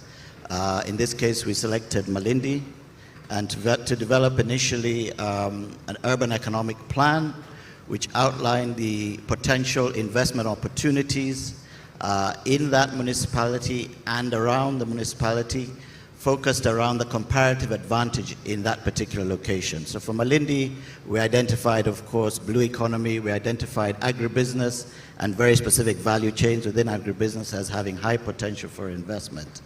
My question to you, and of course, through the work with Kilifi and other counties, and specifically in Kilifi County, we've been able to identify 2 very specific investors, and through a seed fund, which is more of a catalytic fund, partnering with the investor who contributes 75%. We have 2 investors that are now investing in Malindi 1 in a chili plant, and the other is going to set up a dried mango plant just outside Malindi, employing over 200 people and engaging over 5,000 farmers. So our experience has been great with the county. What I wanted to know is, the first question is, how do you see development partners engaging with the county to promote investment? And what frameworks do you have in place to engage with them? Thanks. Thank you, Kashangaki. First of all, let me take this opportunity to thank Swed and the British High Commission for the interventions we had on value chain. The fruit processing plant in Sabaki, which will open in about 6 months. The Equator chili process in Malindi town, and the mango pulps, what do you call them? Mango pulps. what intervention do we do with partners? This is a discussion I had today at length with the president after the conference. For example, we have 2 cashew nut factories now here in Kilifi. We have one here at Vipingo and one in Kakanjuni. What we need from the partners is we partner and we get more farmers on board, yeah, by helping them with seeds and such things. Because like now, with the chill processing plant in Malindi, we have 5,000 farmers. But I think we can get to 20,000 and more. So we do the same on cashew nuts, mangoes, and whatever. Then everybody will be in business. Everybody will have money in their pockets. That's the partnership we should do and help our farmers. And already, we had discussion today with the president because one of the people who have approached the county, and we have already signed an MOU, is the region of Lombardia, for example, in Italy. They have the money to get farmers together to replant cashew nut trees in the county. Yeah, but the problem they have had also as a region and through the Italian government with the program called Mattei Plan is how does the national government help, because they have a limit of amounts they can work directly with county governments. But I'm happy to report the president today told me even tomorrow bring them. I'll give you clearance and we can start getting our farmers somewhere with the coconut revamp in our county. So that's the partnership we want, Kashagaki. We get together, we help you as a county through the Department of Agriculture and other departments to mobilize our people. And also it needs to have a bit of, not really training, but to see, to believe. Like get some farmers in these areas, take them to the Malindi plant. They see the value you get by planting the bad eye chili, which is now very marketable in Europe. Thank you. Yeah, I think that's one of the critical areas that all the agri-processors have found, is how do we expand the number of farmers producing. So thank you, Governor, for that. Yeah. Thank you. I now invite Mr. James Ruida, the chairman, Vipingo Real Estate, to ask his question. Thank you very much. Bona Governor and participants, first of all, thank you very much for this particular forum. You and I know where this discussion began, and for purposes of the audience, Governor and our company, started this conversation when we did a visitation, a courtesy call, if you may, to the Pala. And at that particular time, we were just coming in because we had just acquired the 10,000 acres of land here. And as we could say, the rest of it is history. This whole yesterday and today, we've just been talking about what Centum is doing and what Centum is doing, and therefore I will not dwell too much into that. But the point is, we as Centum have agreed to play our role to ensure that the partnership between us and you as a county, it just goes to the next level. So for that, first of all, we want to thank you because you've been extremely very sensitive to what we had requested you to do. But one of the things that came out, for instance, today, just before I came in, moderator, I'm sorry for having been late, is because two of the investors who are in the conference earlier in the morning when the president was here called us to have a small session because we were going away. If you remember, there was an issue of power. There's an investor who is actually very interested in actually doing a natural gas power generation unit in here. And when he heard about the SEZ certification and the letter that we actually got in here, he got excited because he had just got a conversation going with Mombasa Cement. And one of the major challenges that he was realizing Mombasa Cement was having was an issue of adequacy and reliability of power to drive their plant. So he called us in and we were just having that discussion just before I came in. But suffice it to say, one of the challenges that we know has plagued this area and our desire to do what we are doing has been a question of one-stop shop approval system. Again, you and I know where we've come from in as far as that issue is concerned. We've had investors that have come in, we've brought in investors, and we've had to go through a maze of issues and issues upon issues trying to get the necessary approvals. An investor in this ecosystem wants to come in, plug in, and play. He does not want to be caught up in issues to do with infrastructure. He does not want to know whether there is adequacy of water. He doesn't want to do. He wants to come in, plug, and play. Where is the site? Is it serviced? Where are the approvals and all that? So my first question, Governor, I think, and this, although maybe I'll ask one or two other questions later, is where are we in as far as affirming what we had agreed at the Parla, that this, we are willing as Centum to provide a space where the county can actually have a one-stop shopping, approval system within Vipingo.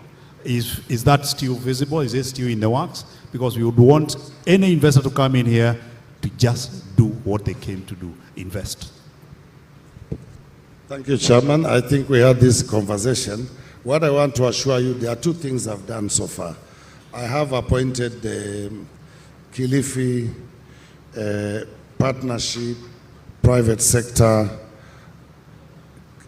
the Partnership Donor Relations Private Sector Department. On top of it, we have now officially today unveiled the Kilifi Development Corporation, Investment Corporation. These two teams will work together, and it will be up to them, and Ngala is heading that now with the trade. So it's up to them to see how can they decentralize some of these programs to, for example, you are very generous and we are very grateful. So take that opportunity, see if you can have a team working with the Department of Lands to create an outlet in Vipingo so people don't need to rush to Kilifi. But apart from that, what we want to achieve with these two bodies we have formed is to make sure that investors who come for approvals for new development, that they are fast track, and I've already acted on that by giving the Department of Lands that every Friday they must report to me how many inquiries we have for new investors and how far have they gone with approval, so that I tick the boxes myself, because that's where we go wrong. That somebody applies, then it's taken around for months and months, eventually they go off. So with these two and the investment corporation, once we have the CEO of the investment corporation, that's part of the things they'll be doing on daily basis. Number two, I'm working with one of our partners, FAO, through the European Union, to form a call center within the county.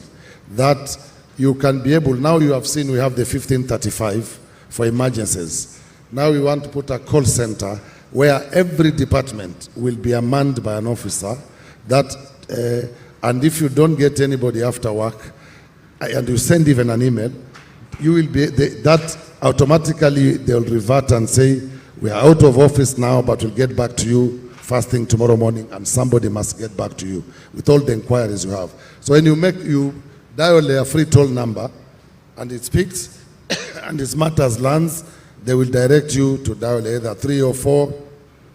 If it matters water, dial this, press 5 or press whatever, And we want to have a team, and our partners have said they will be able to help us with training, so you can be able to have always answers without you visiting an office. You can get somebody the way you call Safaricom when you have sent M-Pesa to wrong number or for any inquiry, that there will be somebody who can help you to assist and move on. That's the new level we want to go as a county. I think if that happens, Governor, and I have no doubt that that would happen, because the person you've just pointed out to, Banangala, I've worked with him and I know how effective he'll be. Thank you very much, Gala. I think you're on the spot on this. That has been a major question that we've been asked by the various investors that we've actually been dealing with. There's a question that was asked here, and I can also help you out on that. One of the issues about Dr. Thenya was asking was an issue of transport and connectivity, issues of infrastructure. I want to just report to the plenary that part of the 2,000 acres of SEZ that been getting a license today, one of the activities in that, or one of the developments, will be an international airport.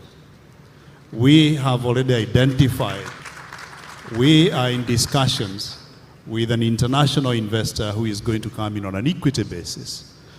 Yes, in Vipingo, on the 2,000 that was licensed today through the president, and we're going to put in an international airport that is going to serve this region.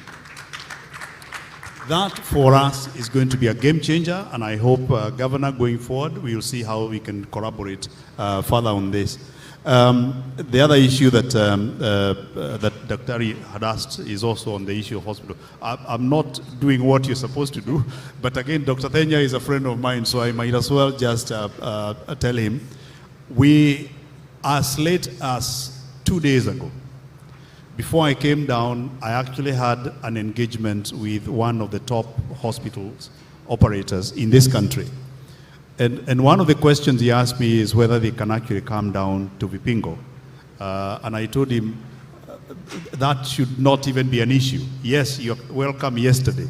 So, Daktari, we are not just going to have the health centers and the rest of the stuff, and what Governor is talking about in terms of expansion of the existing facilities. One of the top operators, hospital operators in this country, has a desire to actually establish a facility within Vipingo, and we'll see how we can collaborate with that. But one of the other issues that we've been asked by investors, it's good to do the things that we are doing, but how are we going to manage the waste that come out of the various operations? And I'm glad that the one from the hoteliers and hospitality industry has been asked about it. But I think, Governor, it may be good that perhaps you address that exhaustively, because you and I know the challenges the coastals have been having. You go to the coastline, all the bottles are washed up, all the taka is washed up. So how are we going to ensure that these developments do not end up polluting the environment, the very environment that we want as a pristine as possible, and that would not be a good indicator for investors? Maybe. Thank you. I can say something, then maybe Dr. if you have something to say. One of the issues we have really been, which has challenged us, is solid waste management. This has become a big challenge, but we have been looking for partners. And that's why today here I want to appeal, if there's any partners who think they can come up to put waste managed processing equipment, so that we can minimize the problems we have with waste management. You have seen through the World Bank, we are addressing sludge. We are doing a sludge of about 1 billion in Sabaki. Watamu is a smaller one. We have just advertised as a county 2 months ago, 2 sludge facilities again through the World Bank. We are doing one in Mutuapa and one in Kilifi, Bofa. But our biggest problem now we are facing is solid waste management. And this is what we need to address, that we can be able to have landfills where we separate our garbage and recycle what we can recycle, and then the kitchen waste, we can use it for manure. But it must be a concerted effort, as Alistair was saying. We need to start from the communities. Yeah? And I told my team the first thing, the easiest areas to start with the Department of Water and Solid Waste is to already target the small kiosks, the small hotels where we have lunch on daily basis, that all the kitchen waste is put in one place. And we have already gotten a partner from Holland who is doing landfills in Eldoret and another one in Limuru, who we are trying to partner and see we can start the first pilot project on telling all those Lily hotels in Mutwapa, Malindi or Kilifi that they separate the kitchen waste and the other waste. So we can start reducing already the menace of solid waste, because when it's mixed also it becomes very difficult. On the other front, as a county, we already imported an incinerator from Europe. It's going to be up and running in the next 2-3 weeks. The biggest challenge, and Dr. Ndenya will probably, they operate differently in Nairobi, but in Kilifi, when you go to all our dumping sites, you have many scavengers in those places. My worry is, for years, the hospitals have been doing surgeries and everything they're just thrown like the way you throw meat from the butcher because it's bad. Then people, the scavengers, go through, take those ones. My worry is, I don't know how many people already have eaten human organs from these areas because there was no management. Now we have brought an incinerator, and the Department of Health has been instructed to give notice to all the hospitals in Kilifi that if either you have your own or you must pay to use ours, so that we no longer take hospital waste to the dump sites. So we can have a control of what comes from theaters, the leftover of syringes and all these things. At a fee, it will be processed at the Kilifi Hospital. Thank you, Mr. Governor, for that. I think you'll all agree that the first round of questions to the governor were very interactive and useful for any person who came here with the intention of identifying what kind of support can they count on from the county government, and what are the opportunities that exist. From where I sit, I see several of them. I see an opportunity in investing in transport and infrastructure, starting right from the port to international airports. I see an opportunity in investing in special economic zones in the space of apparel, to mention but a few. There's quite a number of incentives, waivers that are being offered by the county government, and I hope we've all taken note of them. There's land banks available in Kilifi for whoever who wants to lease. There's opportunities for waivers for anyone who is willing to invest in the hospitality space, as long as they are employing more than 50 employees. That goes to speak to another opportunity for employment. I see an emerging area of business sustainability. Solid waste management is an issue and an opportunity to invest in. Let us all just approach the county with an open mind and see what they have to offer. However, to the governor, and I speak here as a representative of the private sector, from the questions that have been posed, Mr. Governor, I'm sure you've taken note of the concerns such as the regulatory burden. how is it that you can provide a solution for us so that we have a one-stop shop solution? I'm coming as an investor, do I have to knock at different doors, or I can just go to one, one-stop solution center and I'm sorted, I plug and play. We've heard about infrastructure being posed as a challenge. Are you willing to facilitate us so that we can stop looking at situations where we're basically like sustainable farmers or something, but instead focus on export markets, right from the road transport to the airport, infrastructure. We're looking at situations where there is concern about the inclusion of the community. What measures has the county government put in place so that the community can be involved in the investments that are going on to benefit? There's the ecotourism and many other opportunities. The hospital tourism. What can we do so that we ensure that there's a flawless flow of investments into the county? All of which you've offered good answers, Your Excellency, and we take your word for what you've given us as prospective investors and even existing investors. The other question that probably we need to take into account, what measures are we putting in place to ensure that local investors are actually sustained? It's not, dying startups, rather developing and growing, flourishing local startups. I don't know, maybe I seek permission from whether we can go on a few more minutes. I can contribute a bit on what you have just summarized. One of the issues we want to do, and that's why I was talking of the one-stop center and the Kilifi Development Investment Corporation. One of the roles they'll be playing is exactly that, the one-stop center. That investors do not need to run to different offices, different shop, to look for license or whatever. We want to create a team where the moment you show interest, we'll be chasing you, not the other way around.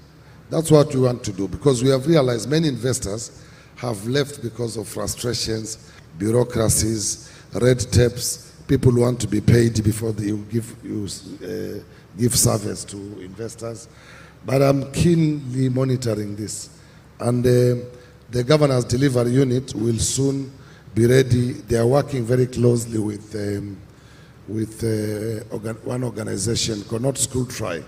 They have one team they are working with some of our partners to finalize the dashboard where they will be able to monitor all the things going on, from approvals of development to daily collections in the county, delivery of projects. How far is this dispensary which was awarded 2 months ago? What is the progress? At what percent is it? Is it been open now? Is it functional? Is it serving the people? This is where we want to go, and that's why we have created a few new offices to improve our efficiency. And if you see in my manifesto, one of the things I was very loud about when I became governor is ease of doing business. You still get some issues because you are not dealing with the same people. It's like this hand. You have different levels of the hand. So we keep on reminding them that this is what we promised to do to the people, and then our investment to improve investment. So sometimes when you feel like you are not getting served good enough, you should find a way to reach myself or my deputy personally. Reach out to us and we'll make sure that we correct, because we want to do everything to make sure that we have a good flow of investment and that people are not frustrated. And to go a step further, on the issues we want to talk of environment, our eco-tourism and making sure we manage environment. We have since opened our own court in Kilifi. The county assembly has been working on the enforcement laws because some of them are not existing. This court is just to put discipline and order in the county. That you are also not arrested by the police and put on us in a cell just to throwing a pile of banana, but that the enforcement officers and the bylaws can be able to take you in front of a magistrate. You are fined the 500 or 1,000 shilling, then you go home. We hope slowly this will bring discipline, and everybody will know that if I throw pills everywhere, or throw a piece of paper, a bottle of water, and I get the enforcement officers, then you'll have to pay for it. This will include licenses, land rates, that you're able to pay on time so that you don't end up the wrong side. So we have opened already a court in Kilifi town. We are building one in Mutwapa, so that you as a business person also, even when it's traffic offenses, you don't need to be taken around to a court in Mombasa and you appear 10 times for not having wipers on your car. You should be able to sort it out, and I hope one day we reach the level with those courts that you can pay through M-Pesa there and then, that the fine of this matter, of this law is 500. You pay via M-Pesa and forward the message, and then the court releases you. That's where we want to go as a county. Thank you. Thank you very much, Mr. Governor. And I think I see the MCs raring to go. We may have overstayed our invite. However, I just want to say a great thank you to the panelists, and of course to the Excellency Governor Gideon Mung'aro for being available to respond to these questions that have been raised today. I think dialogue certainly will take you a long way as a government in terms of just listening. What are the investors saying? What do they need? And how can you work together? This has also presented an opportunity for you to invite partners to come and walk the journey with you. And I'm sure many are going to respond positively. So we wish you well. And to the investors and partners, development partners, to Kilifi County Government, please don't tire. Keep journeying the journey with the county government of Kilifi. Thank you. Thank you very much. A round of applause for His Excellency. Kindly, Your Excellency, najua tumekuweka sana, but naomba tu photo opportunity right now for the entire panel to be able to have a photo with His Excellency the Governor. Makofi tena kwa Governor jamani kujibu maswali. Ingekuwa mwingine angekataa, lakini ameyajibu yote tena kwa usawa kabisa. Thank you very much, Your Excellency, for that session. Asante sana.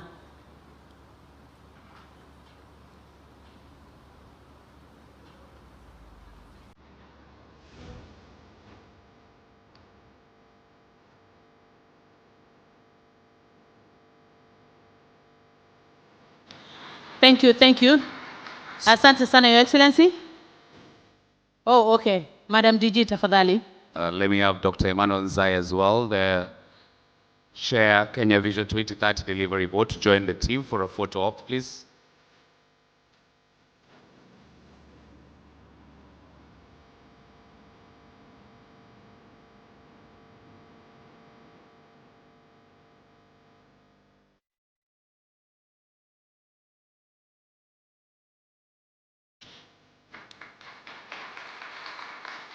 Let's just be patient, yes. Thank you very much.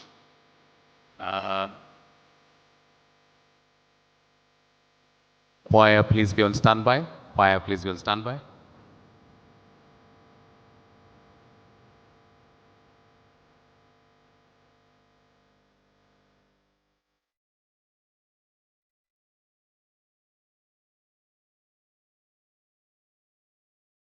Okay, thank you very much. A round of applause once again for His Excellency and the team. Thank you very much, the entire team.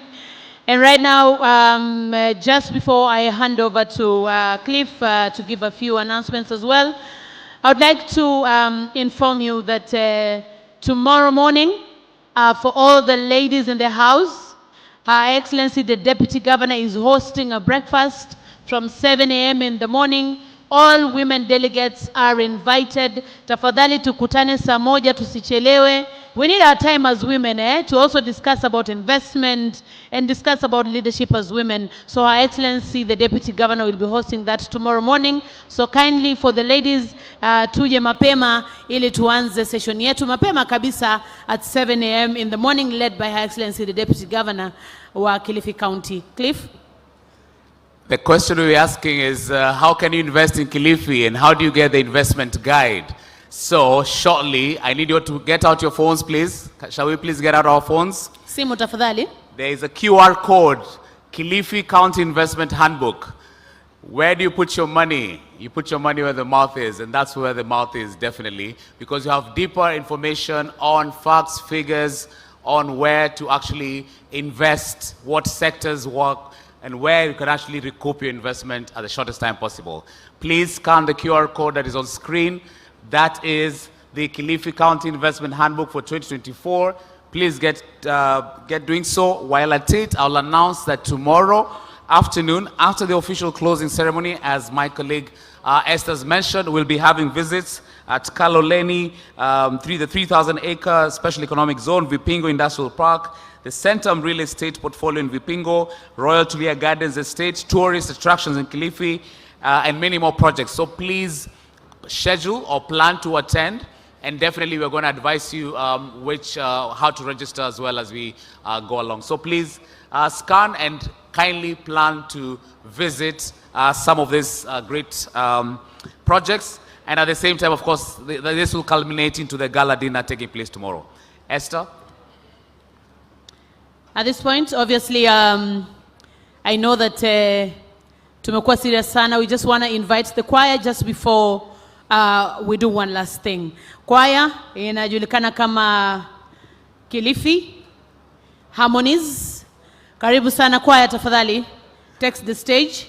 Thank you very much, ladies and gentlemen. That marks after the choir performance, we'll be wrapping up. And of course, tomorrow, bright and early. Umesema akina dada wakutane wapi tena? Akina dada tunakutana saa 1. Only women, usije Cliff. Manake najua wewe waweza taka kuja, lakini you'll see the women afterwards. No worries. So si lazima please, uje hapo. as the program, as the breakfast, of course, will go on, we'll still start the program at the plenary after the breakfast, soon after the breakfast. Cliff, Thank you. just so you know, hawa vijana wamekuzwa na gavana mwenyewe tangu akiwa mbunge. So tulisema hawezi kutoka hapa kama hawajamuonyesha gavana if they have grown or they are still at the same place. Kwa hivyo vijana, kazi kwenu. Thank you very much.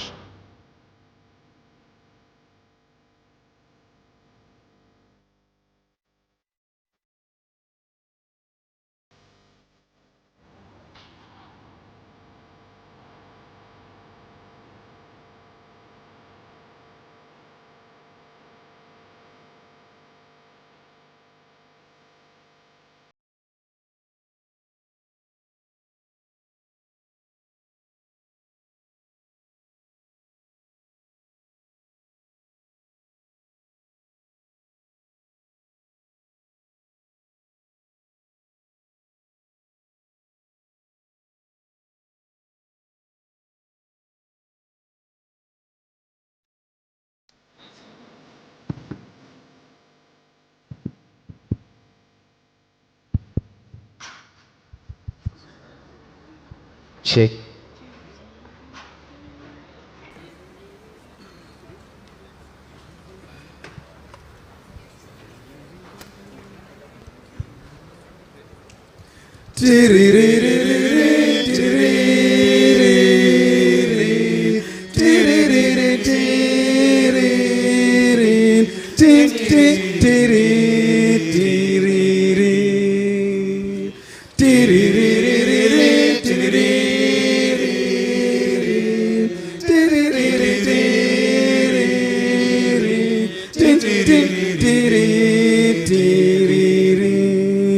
Twawaalika nyote mshiriki nasi kuongeza kasi ya maendeleo, bega kwa bega njoni mtembee nasi bila ubaguzi wala mapendeleo. Twawaalika nyote mshiriki nasi kuongeza kasi ya maendeleo, bega kwa bega njoni mtembee nasi bila ubaguzi wala mapendeleo. Karibuni Kilifi County ili muwekeze nasi.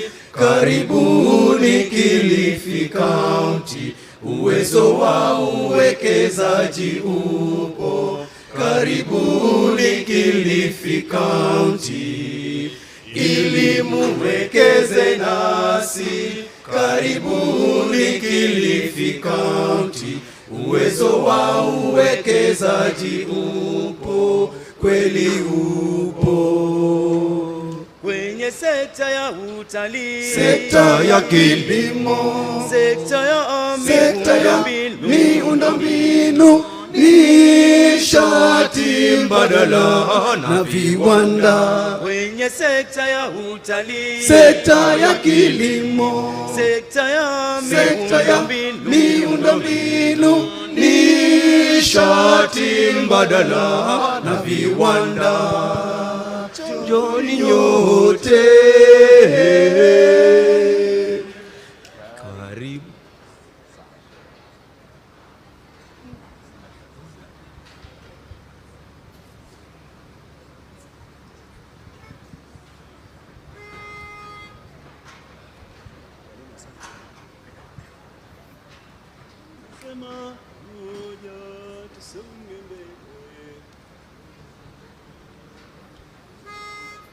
Twawapongeza kwa kufika Kilifi County 003 kwa maendeleo ya waleo Kilifi. Twawakaribisha muwekeze mfaidike. Twawapongeza kwa kufika Kilifi County 003 kwa kongamano la maendeleo Kilifi. Thank you very much, ladies and gentlemen. Please give a round of applause to the gentlemen on stage. This marks the end of our evening. So thank you. The choir will continue entertaining us. Thank you very much for your patience all throughout. See you tomorrow bright and early, 7 a.m. for the ladies. The next session, the next plenary session tomorrow will begin at 9 a.m. For the breakfast, the ladies' breakfast starts at 7 a.m. See you tomorrow. Shujaa wa maendeleo, tunampa heko kuimarisha Kilifi County. Twaongozwa na shujaa mwenye maono ya kusonga mbele. Gideon Mng'aro, shujaa wa maendeleo, tunampa heko kuimarisha Kilifi County. Sisi twasema pamoja tusonge mbele, twasema wekeza Kilifi hautajuta. Sisi twasema pamoja tusonge mbele, tunufaike. Twasema wekeza Kilifi hautajuta. Nani hajaona maendeleo? Nani hajaona County ya imarika? Wekeza Kilifi, tusonge mbele pamoja, utapata faida kwa uwekezaji. Kilifi County. Nani hajaona maendeleo? Nani hajaona Kilifi County ya imarika? Wekeza Kilifi, tusonge mbele pamoja, utapata faida kwa uwekezaji. Kilifi County. Oh, tunaona tunasonga mbele, oh, tunaona tunasonga mbele, ona utalii umeimarishwa na usalama umeimarishwa, mabarabara zimeundwa, oh, tunaona tunasonga mbele, oh tunaona, tunasonga mbele, maendeleo, watu wamepata, oh tunaona, tunasonga mbele, la la la,